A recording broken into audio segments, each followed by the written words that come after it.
Hello বন্ধুরা, আসসালামু আলাইকুম। আমরা যে প্রজেক্টে বর্তমান কাজ করতেছি এটি সেই চলমান প্রজেক্ট। এই বিল্ডিংগুলো হয় রেডিমেড বিল্ডিং, ছাদ, ওয়াল সব কিছুই প্রিকাস্ট। এগুলো একটি একটি করে জোড়া দেওয়া হয়। জোড়া দেওয়ার মাধ্যমে এই যে দেখতে পাচ্ছেন এই ঘরগুলো করা হয়েছে।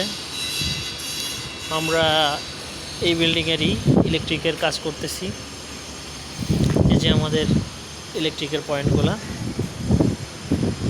এর ভেতর দিয়ে এই পাইপিংগুলো আগে থেকেই প্রিকাস্ট যখন তৈরি করা হয়েছে তখন থেকেই করে দেওয়া। এর সঙ্গে আমরা পাইপগুলো জোড়া দিয়ে কানেকশান করব সিসিটিভি ক্যামেরা, তারপরে এখানের যত লাইটিংয়ের কাজ আছে, এসির কাজ আছে, গিজার, অন্যান্য সৌদি আরবে যেসব কাজ হয়ে থাকে একটি বাসা বাড়িতে, এগুলো এটি একটি হাউস প্রজেক্ট। একসঙ্গে হাজার হাজার ঘর এখানে করা হচ্ছে, দেখতে পাচ্ছেন।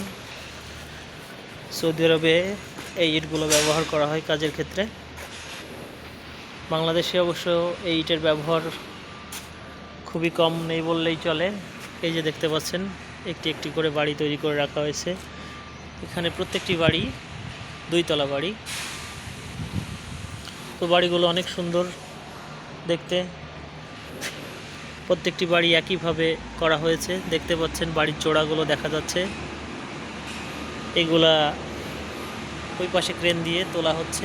এর প্রত্যেকটি ছাদ, প্রত্যেকটি ওয়াল, শুধু বাউন্ডারি ওয়ালগুলো ইট দিয়ে গাঁথা হয়েছে। এখানে যে ইটটি ব্যবহার করা হয়েছে এটাকে সৌদি আরবে বলা হয় তাবুক।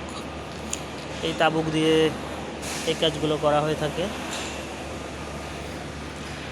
তো আপনারা যদি আমার কাজগুলো দেখতে, সৌদি আরবের কাজগুলো দেখতে আগ্রহী থাকেন, অবশ্যই আপনাদের মাঝে নতুন ভিডিও দিব।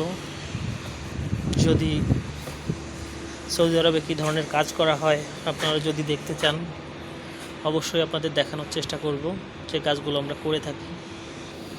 এখানে শাটারিং করা হয়েছে, উপরে বাউন্ডারি ওয়ালের উপরে একটা বিম ঢালাই দেওয়া হবে, এই জন্য শাটারিং করে রাখা হয়েছে। এই ধরনের শাটারিং সৌদি আরবে ব্যবহার করা হয়। বাংলাদেশে যেমন কাঠ বাঁশের শাটারিং ব্যবহার করা হয়, এখানে ব্যবহার করা হয় কাঠ এবং প্লাইবোর্ড দিয়ে। তো বন্ধুরা, আজকে এই পর্যন্তই। দেখা হবে পরবর্তী নতুন কোনো ভিডিওতে। আসসালামু আলাইকুম।